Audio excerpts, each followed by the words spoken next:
बाबा इस वक्त खैरियत तो है ना? ओए खैरियत ही तो नहीं है। तो मुझे ये बताओ कि गेट छोड़ के तो कहीं नहीं गए थे ना? नहीं बाबा, मैं तो शाम से ड्यूटी पर हूँ, एक मिनट के लिए भी कहीं आगे पीछे नहीं गया। तुम अभी तक अपने क्वार्टर क्यों नहीं गए? और मैं क्वार्टर ही जा रहा था, रास्ते में मुझे आहट की आवाज सुनाई दी। मैं उधर गया तो देखा उधर को है, पिछले लान की तरफ। चलो बाबा मुझे वो बताओ, मनूस है किधर? चलो चलो आओ जल्दी।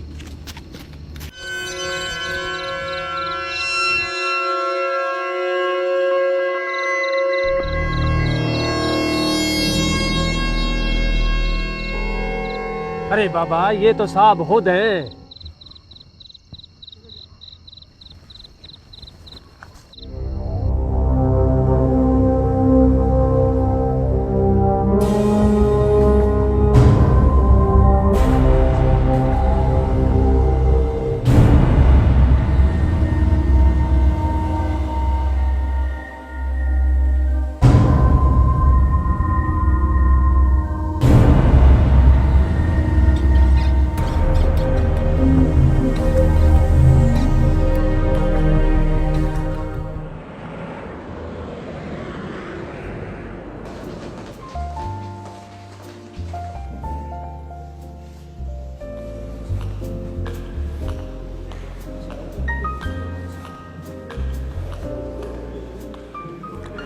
जी तजम्मुल साहब, लगता है इस मुसव्विर के दिन भी जल्द बदलने वाले हैं। आप जैसे कदरदान के कदम जो ठहर गए इधर। कैसी लगी आपको नुमाइश? अच्छा काम लगा हुआ है। लेकिन आपके अख्तर साहब की कोई तस्वीर नहीं है इस एग्जीबिशन में। कमाल करती हैं यास्मीन, इतनी कामयाब 16 एग्जीबिशन के बाद मैं उन्हें किसी ऐसी ग्रुप एग्जीबिशन में लेकर आऊँगा क्या? आपको मालूम है कि इस बार अख्तर साहब के मास्टरपीस इंटरनेशनल एग्जीबिशन के लिए मुंतखब हुए हैं। अरे छोड़िए, ये खबर तो बहुत पुरानी हो गई है। मैं आपको अंदर की एक लेटेस्ट खबर सुनाती हूँ, जो शायद कल के अखबार में शाया भी हो जाए। खबर क्या है? इंटरनेशनल मुकाबले में अख्तर साहब की एक तस्वीर को अव्वल दर्जे का करार दिया जा रहा है। रियली? जी बिल्कुल, मगर हम तो मुबारकबाद उस तस्वीर के असल हकदार मुसव्विर को ही देंगे, और वो भी कल शाम चाय पर। यकीनन अख्तर भी वहीं होगा। तो फिर कल शाम चाय पर डन। ओके जी, बाय।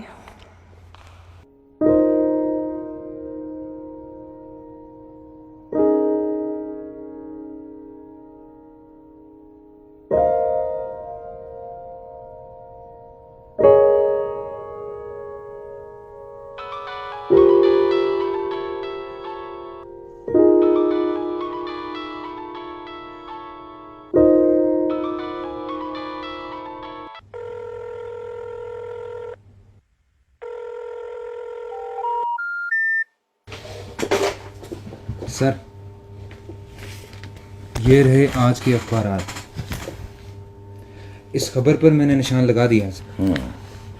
गुड। इसका मतलब है कि खबर दुरुस्त निकली।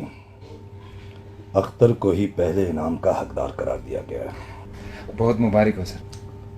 थैंक यू सर, ये ना सिर्फ अख्तर साहब के लिए बल्कि आपके लिए भी बहुत बड़ी खबर है। रूफ, तुम ऐसा करो कि फौरन आर्ट्स काउंसिल चले जाओ और वहाँ क्यूरेटर मैडम नसरीन से मिलो और उनसे कहो कि हम इस इनाम को सरमनाइज करना चाहते हैं, इसलिए इंतजामात मुकम्मल कर ले और तमाम मीडिया को भी दावत दे दी जाए। राइट? और हाँ, कल ये परसों की कोई सी भी तारीख तय कर लेना और उनसे कहिएगा कि अखराजात की फिक्र ना करें, हमारी कंपनी सब कुछ बर्दाश्त करेगी। और हाँ सुनो, वापसी पर स्टूडियो आ जाना, मैं वहीं जा रहा हूँ अख्तर से मिलने। Okay sir.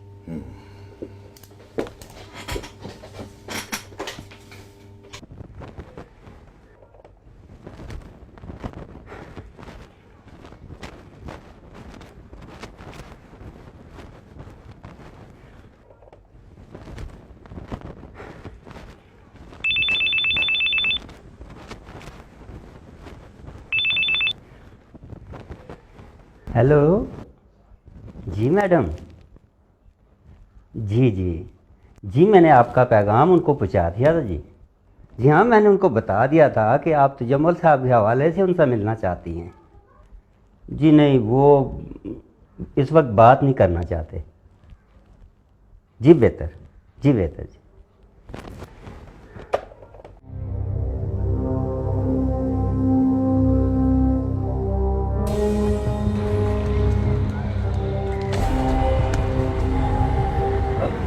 साहब मुझे नाश्ता कर लें, ठंडा हो जाएगा। मुझे भूख नहीं है। सर इस तरह तो आपकी सेहत और ख़राब हो जाएगी। मैंने कहा ना मुझे भूख नहीं है। जी बेहतर। वो साहब, अब क्या है? उन्हीं बीबी का फ़ोन आया था जो तजम्मल साहब के हवाले से आपसे बात करना चाहती हैं, और खुद तजम्मल साहब भी कई दफ़ा फ़ोन कर चुके हैं। मुझे किसी से बात नहीं करनी। जी बेहतर।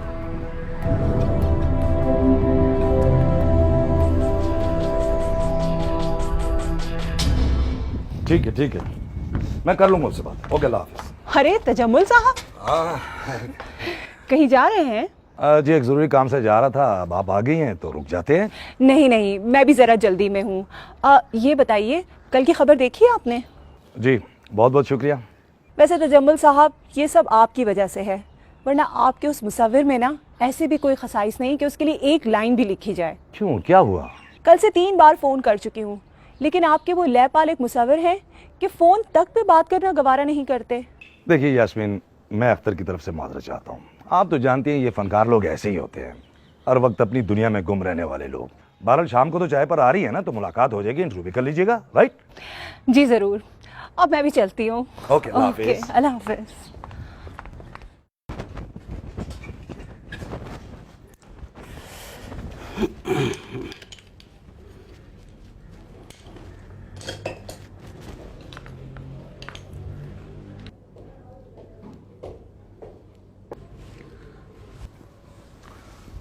जी कैसे हैं?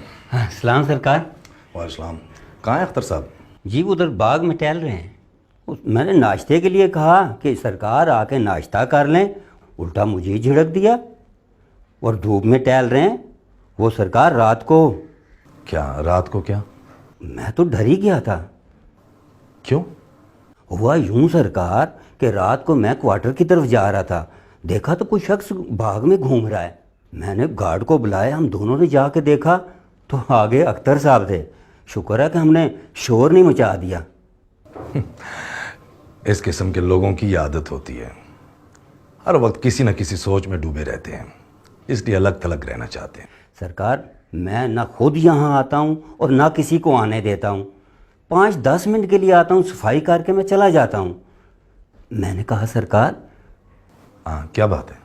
वो कुछ रोज से कुछ गड़बड़ है। एक बार कह जो दिया है कि आप फनकारों को नहीं समझ सकते, ये हर वक्त परेशान से रहते हैं। जाओ उसे जल्दी से बुला कर लाओ। जी बेहतर, मैं अभी बुला के लाता हूँ।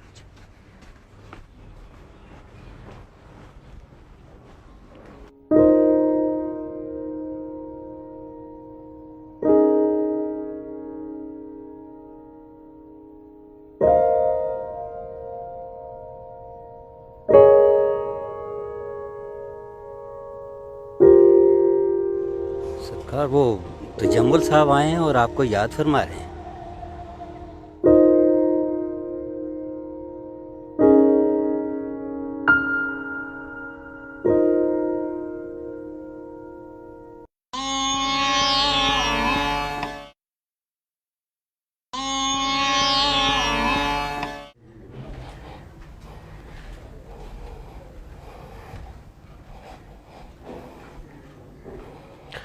कहिए। आज बहुत देर तक बाग में टहलते रहे हो। जी हाँ। मालूम है, बहुत बड़ी खुशखबरी सुनाने आया हूं। अभी मेरे एक दोस्त ने फ़ोन किया है और उन्होंने बताया है कि आपकी तस्वीर को अव्वल इनाम का मुस्तहिक करार दिया गया है। मुझे अखबार से मालूम हो चुका है।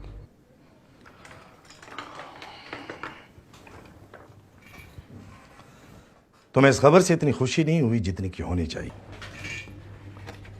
कुछ कहोगे नहीं? मैं यहाँ से रुखसत होना चाहता। बेवकूफ़ मत बनो अख्तर, साफ साफ बताओ क्या चाहिए तुम्हें? कुछ नहीं चाहिए मुझे, बस रुखसत होने की इजाज़त दीजिए। इस पागलपन की इजाज़त मैं कैसे दे सकता हूं क्यों नहीं दे सकते आप? आखिर क्यों? इसकी वजह तुम नहीं जानते क्या? रऊफ साहब, मेरी तरफ से अख्तर साहब को और तजम्मुल साहब को बहुत मुबारकबाद दीजिएगा और तजम्मुल साहब से कहिएगा कि बिल्कुल बेफिक्र रहें। तकरीब का पूरा इंतज़ाम इंशाल्लाह उनके शायान शान होगा। बहुत शुक्रिया मैडम आपका। और हाँ, मीडिया के लिए ख़ास तौर पर तजम्मुल साहब ने हिदायत की थी, सबको बुलवाना है। उनसे कहिएगा बिल्कुल बेफिक्र रहें। मैं आज ही दावतनामे और प्रेस रिलीज़ जारी कर दूँगी। बहुत शुक्रिया मैडम, मुझे अब इजाज़त। जी बिल्कुल। ये आर्टिस्टों को कुछ दौरे शौरे भी पड़ते रहते हैं। ये शायद कुछ इस किस्म की बात मालूम होती है। मुझे इसके लिए मजबूर ना कीजिए। क्या हमाकत है, एक शख्स को दलदल से निकाल कर लाया जाता है और जब वो कामयाब हो जाता है तो फिर उसी दलदल में जाने पर आमादा हो जाता है। ये कोई बात है भला? मेरे फन की बेहतरी इसी में है कि मैं यहाँ से चला जाऊँ। फन की बात करते हो, यहां आने से पहले भी तुम्हारे पास फन था और आज भी फन है। कितना फर्क है दोनों में? ये फर्क तुम खुद नहीं जानते क्या? क्या आप समझते हैं कि मैं इसके लिए आपका शुक्रगुजार नहीं? अगर तुम संजीदगी से बात कर रहे हो तो सुन लो, गौर से सुन लो। मैं तुम्हें जाने की इजाजत हर किस नहीं दे सकता। लोग क्या कहेंगे, ये तौहीन है मेरी। लोगों को मेरे या आपके जाती मामला से क्या वास्ता तजम्मुल साहब? लोग कहेंगे कि एक कल्लाश को झोपड़ी में से उठाकर लाया दिखावे के लिए और फिर वापस भेज दिया उसे। तौहीन नहीं है तो और क्या है? साफ क्यों नहीं कह देते कि आपने मुझे खरीद लिया है, जर खरीद गुलाम हूं मैं आपका। तजम्मुल साहब, आज मेरे कदम आपके इस कीमती कालीन पर तो है, लेकिन इस कीमती कालीन से मुझे अपने फन की लहू की बू आती है। आज से 2 साल पहले रहता तो बेशक मैं झोपड़े में था, लेकिन मेरे ये रंग मुझसे बातें करते थे, मैं इनसे अटकेलियां करता था। और आज मैं आपके शानदार स्टूडियो में हूं, लेकिन मेरे ये रंग मुझसे रूठ गए, मुझसे बात नहीं करते। अब इस पागलपन को छोड़ो और इत्मीनान के साथ बैठ जाओ। आप मुझे इस तरह नहीं रोक सकते। ठीक कर रहे हो तुम, इसलिए कि तुम आज बहुत बुलंदी पर पहुंच गए हो, इसलिए जा रहे हो ना। लेकिन तुम्हें एहसास नहीं कि इस बुलंदी पर पहुंचने के लिए मेरा भी कुछ हिस्सा है। अगर आप इसरार ही करते हैं तो सुनिए, इस शख्स को आप तंग तारीख कोठड़ी से निकाल कर लाए थे। वो मुसव्वर अख्तर तो कब का मर चुका है, और जो आपके इस शानदार स्टूडियो में आपके सामने बैठा है, ये उसकी चलती फिरती लाश है। मेरा ख्याल है दौरा बहुत शदीद है, मुझे डॉक्टर को बुलाना ही चाहिए। ठहरिए और सुनकर जाइए। मैंने अपनी जिंदगी की सबसे बड़ी हकीकत बयान कर दी है। यह बड़ी हकीकत है या नहीं, इसका फैसला डॉक्टर करेगा। अभी तक आप तस्वीर का सिर्फ एक ही रुख देख रहे थे, दूसरा रुख देखिए। अब आप मेरे नाम से जितनी भी तस्वीरें आपके शीशमहल से बाहर गई हैं, उनमें से एक भी मेरी नहीं है। तो मामला इतनी दूर निकल जाएगा, मुझे इसका वहम गुमा भी नहीं था। मेरा ख्याल है तुम्हें आराम की सख्त जरूरत है। तजम्मुल साहब,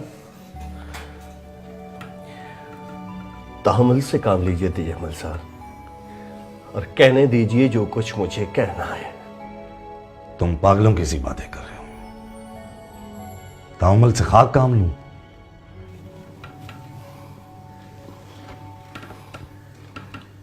जब हकीकत खुल जाएगी तो फिर फैसला कीजिएगा कि यह पागलपन है या कुछ और। ये पागलपन नहीं है तो और क्या है? 2 साल से तुम मेरे मेहमान हो। यहां पर कई तस्वीर तुमने बनाई हैं, बड़े बड़े घरों में वो आवीजा हैं, कुछ तो मैंने तोहफतन दोस्तों को दी हैं। वो सब तुम्हारी तस्वीर हैं, तुम्हारी तख्लीक। अगर अब तुम कहते हो कि वो मेरी नहीं है, कोई सुनेगा तो क्या कहेगा? मुझे इसकी परवाह नहीं कि कोई सुनेगा तो क्या कहेगा। ये कशमकश मेरे लिए नाकाबिले बर्दाश्त हो चुकी है। ये तुम्हें आज क्या हो गया है? मेरी तो कुछ समझ में नहीं आ रहा। डॉक्टर को तुम बुलाने नहीं देते। आखिर क्या वजह है? मुझे कुछ समझ तो आए। ये कोई मुअम्मा नहीं है जमल साहब जिसे आप समझ न सके। बहुत आसान सी बात है। आज से 2 साल पहले जब मैं तंग और तारीक गलियों के एक खस्ता झोपड़ा नुमा मकान में रहता था, कोई भी मुझे नहीं जानता था। बहुत कम लोग जानते थे, और जो जानते थे सिर्फ इतना पता था कि मैं एक मुफलिस, कल्लाश और गुमनाम मुसव्विर हूं। ये जिक्र करना क्या जरूरी है? आप नहीं जानते कि आपकी सुलूक ने मुझ पर क्या असर डाला।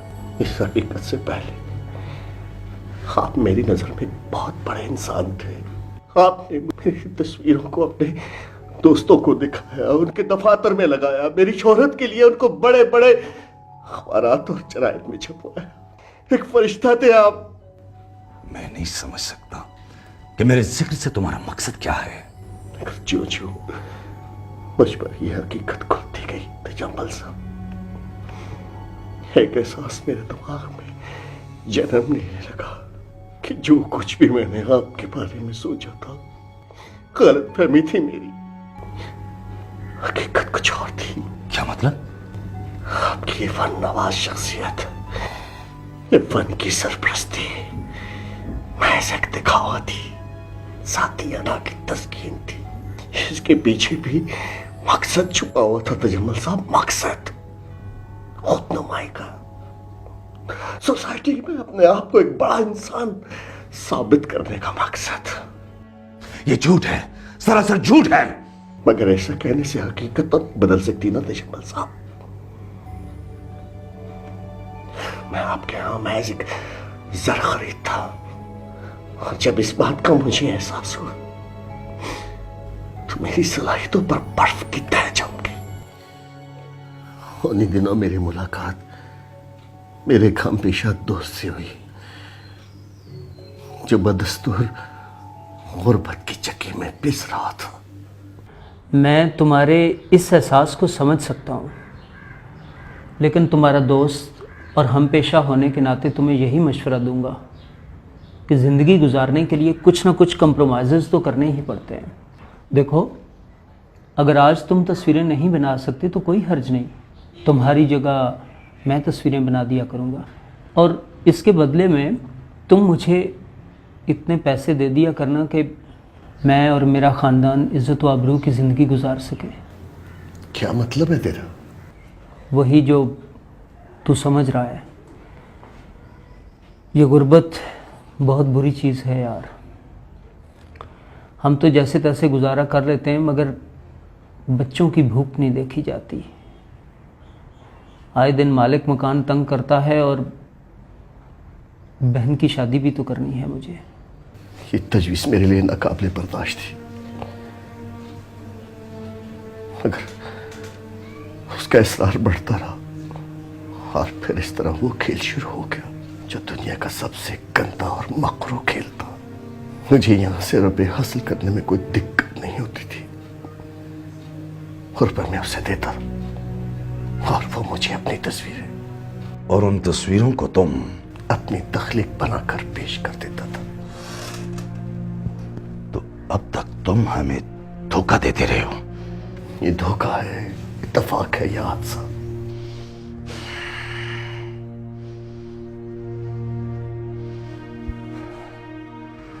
मैं सोच भी नहीं सकता कि तुम इतनी पस्त सतह पर उतर चुके हो। मैं भी नहीं सोच सकता था, लेकिन मजबूर था।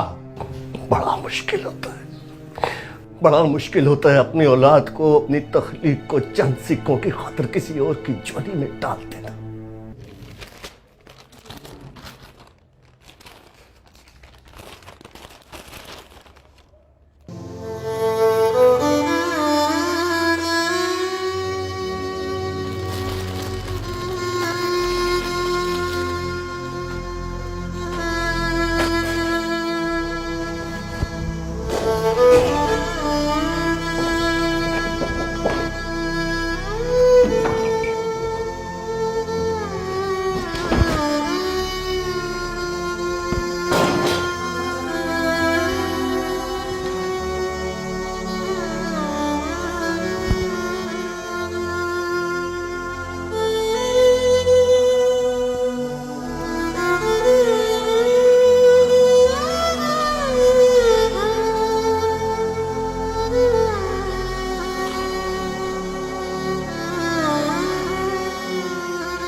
न्यासी को ये पता चला होगा कि उसकी बनाई हुई तस्वीर अव्वल इनाम की मुस्तहिक करार पाई है, तो उसके दिल पर क्या गुजरी होगी,